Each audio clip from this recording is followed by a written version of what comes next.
কাজেই রাসূল সাল্লাল্লাহু আলাইহি ওয়াসাল্লাম এভাবে বলছেন।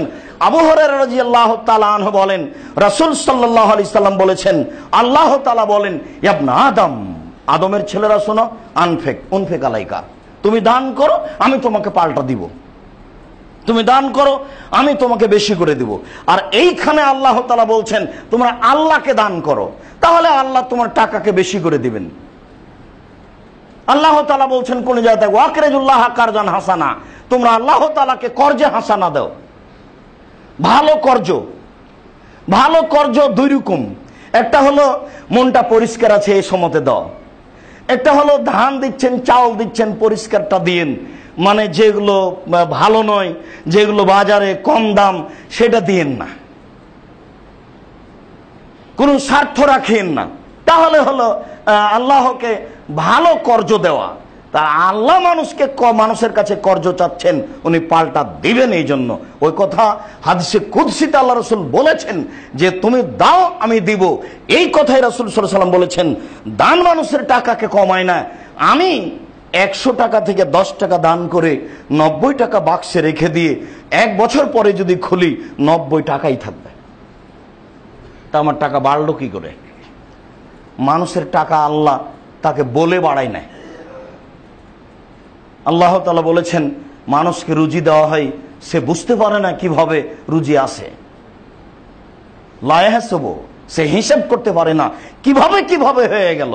অবশ্য সে মনে করে এটা আমার বন্ধুর পরামর্শে হয়েছে, অনেক মানুষে মনে করে এটা আমার বিচক্ষণতা।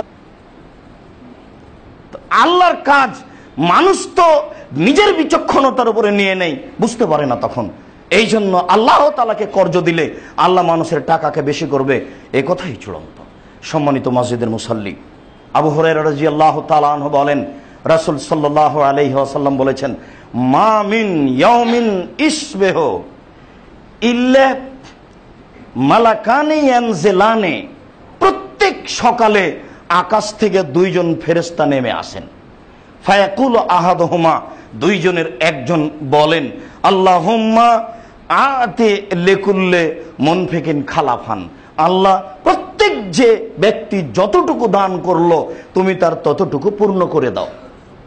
ওয়ায়াকুলুল আখার, অপরজন ফেরেশতা বলেন, আল্লাহুম্মা আতি লিকুল্লি মুমসিকিন তালাফান, আল্লাহ যে যতটুকু দান করলো না তুমি তার ততটুকু ক্ষতি করে দাও। সব সময় বলছে, আমি আর আপনি বুঝি আর না বুঝি, হাদিস বুখারী মুসলিম। একজন ফেরেশতা বলছেন যা দান করেছে তা পূর্ণ করে দেন, আর আরেকজন বলছেন যেটুকু করেনি ওটুকু ক্ষতি করে দেন। ক্ষতি আপনার হবেই, দান না করলে ক্ষতি আপনার হবেই হবে, আপনি বুঝতে পারেন আর না পারেন। বেশ রামাজানে ভালো টাকা পয়সা ইনকাম করেছেন, বেতনও পেয়েছেন, চট করে ছোট বোন বলছে, ভাইয়া একটা দুর্ঘটনা কি, এই যে আমার ছেলে উল্টে পড়ে হাত ভেঙে গেছে, 40,000 টাকা লাগে এখনই, এই যে টাকাটা আপনি দিলেন, বলেন তো এটা কি আপনি একটু আগে হিসাব করেছিলেন? এখন নেন, ঠেকান টাকা দেখি, আপনার ক্ষতি হবে না? মানে ক্ষতি হবেই, আপনার জানতে অজান্তে ক্ষতি হবেই। একথা আল্লাহ রাসূল বলেছেন, একথা ফেরেশতা সর্বদা বলেন। সকাল থেকে নিয়ে সন্ধ্যা পর্যন্ত প্রত্যেকদিন সকালে 2 জন ফেরেশতা নেমে আসেন আর এইভাবে বলতে থাকেন। তাই আসমা রাদিয়াল্লাহু তাআলা আনহা বলেন, রাসূল সাল্লাল্লাহু আলাইহি সাল্লাম বলেছেন, আসমা আনফিকি ওয়ালা তুসি, আসমা তুমি দান করো, কখনো হিসাব করে করো না যে কয় টাকা করলাম, 10 টাকা করলাম, এ তো ওখানে দিয়েছি এত টাকা, ওখানে দিয়েছি এত টাকা, এইভাবে বলো না। তুমি তোমার সম্ভবপর দান করতে থাকো। ফলে তুসি, কখনো হিসাব করো না। যখনই তুমি হিসাব করবে ফাইহসিল্লাহু আলাইকে, তখন আল্লাহ নেকি দিতে হিসাব করবেন। তাহলে নেকি দিতে যদি আল্লাহ হিসাব করেন তাহলে নেকি কমে গেল, আর যদি হিসাব না করি আমি তাহলে নেকি বেহিসাব। তারপরে বলছেন ওয়ালা তুই ফাইয়াল্লাহু আলাইকে, তুমি দান বন্ধ করো না, নইলে আল্লাহ তোমার বরকত রুজি সব বন্ধ করে দিবেন। আমি যেমন, পাল্টা আল্লাহর পক্ষ থেকে তেমন। এরপরে বলছেন যে ফারজাখি মাস্তাতাতে, তুমি তোমার শক্তি সামর্থ্য অনুযায়ী যতটুক পারো দান করো। বুখারী মুসলিম। এ তো ফরজ নয়, কিন্তু আল্লাহ রাসূল আদেশবাচক দেখিয়ে বলছেন যে তুমি দান করো সম্ভবপর। আনাস রাদিয়াল্লাহু তাআলা আনহু বলেন, রাসূল সাল্লাল্লাহু আলাইহি ওয়াসাল্লাম বলেছেন, ইবনে আদম, হে আদমের ছেলেরা, পৃথিবীর সকল মানুষ শোনো, আন তাফজুলাল ফাজলা খায়রুল লাক, তোমার জীবনে যেটা বেশি হচ্ছে রুজি আহাল পরিবার মিলে খেয়ে প্রয়োজনীয় খরচ করে এটা তুমি বেশিটা দান করে দাও, এটা তোমার জন্য কল্যাণকর। ওয়ান তুমসাকাহু শানুল লাক, আর এটা তুমি যদি আটকে রাখো তাহলে এটা তোমার জন্য বিপজ্জনক। আবু হুরায়রা রাদিয়াল্লাহু তাআলা আনহু বলেন, রাসূল সাল্লাল্লাহু আলাইহি সাল্লাম এই হাদিসের ব্যাখ্যায় এইভাবে সময়ে বলেছেন, ইয়াকুলুল আবদু মালি মালি, মানুষ বলে আমার টাকা আমার টাকা, ফাইনা মালাহু মিন মালিহি সালাসা, নিশ্চয় মানুষের মাল তিন ভাগে বিভক্ত। এক, মা কালা ফাফনা, যেটা খেলো সেটা নষ্ট হলো, সেটা পেশাব পায়খানা। ওমা লাবেসা ফাবলা, যেটা পরলো সেটা পুরাতন হলো। যা সম্পদ দিয়ে কাপড় চোপড় কিনে পরেছে সেটা এক সময়ে পুরাতন হয়ে নষ্ট হয়ে যাবে। অমাতা ফাক্তানা, আর যেটা দান করলো সেটা জমা হয়ে গেল। এই তিনটা হলো মানুষের সম্পদ। এছাড়া বাকি যা থাকবে তা মানুষে ভাগ করে নিবে, নেবেই, প্রয়োজনে মারামারি করে ভাগ করবে, করবেই।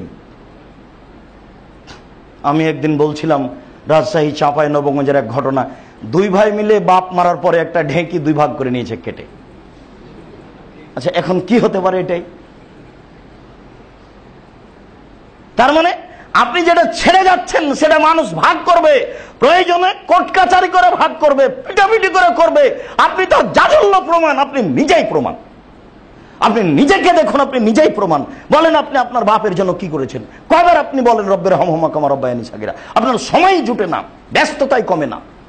রব্বিক ফিরলি ওয়ালা ওয়ালিদাই আপনি কয়বার বলেছেন? আল্লাহুম্মা গফির আবি ওয়ারফা দারজাতাহু ফিল মাহদিন ওয়াসলাহু ফি কবরি ওয়া নাব্বির লাহু ফিহি। আল্লাহ, তুমি আমার বাপকে ক্ষমা করো, তাকে উচ্চ মর্যাদা দান করো, তুমি তার কবরকে প্রশস্ত করো, তুমি তার কবরকে আলোকিত করো। আপনার 24 ঘন্টায় কতবার হয়? আপনার বাপ আপনার জন্য কি করেছে? আপনি যদি দেখেন যে আমার ছেলেকে তো আমি পোলাও খাওয়াই, আমার স্ত্রী নিজে বাচ্চাকে নিয়ে যায় স্কুলে, আর কত কি খাওয়াচ্ছে, আমার বাপ তো তা করেনি, তাহলে কি আপনার বাপের আপনি নাফরমানি করছেন? এই দিকে আসবেন না, এই দিকে আসবেন না। যেটুকু আপনার বাপ করেছে সেটুকু আপনার জীবনে অনেক, এইটুকু আপনি হিসাব করবেন, নইলে আপনি আপনার বাপ মাকে মূল্যায়ন করতে পারবেন না। তার জন্য আপনি কি করছেন? সম্মানিত মসজিদের মুসাল্লি, রাসূল সাল্লাল্লাহু আলাইহি সাল্লামের কথাগুলি হিসাব করতে হবে। তুমি যেটা ছেড়ে যাচ্ছ সেটা মানুষ জোর করে ভাগ করে নিবেই। আপনার বাপেরটা আপনি নিয়েছেন, আপনারটা আপনার ছেলেরা ভাগ করে নেবে, প্রয়োজনে মারামারি করে আপনি তার জাজল্য প্রমাণ।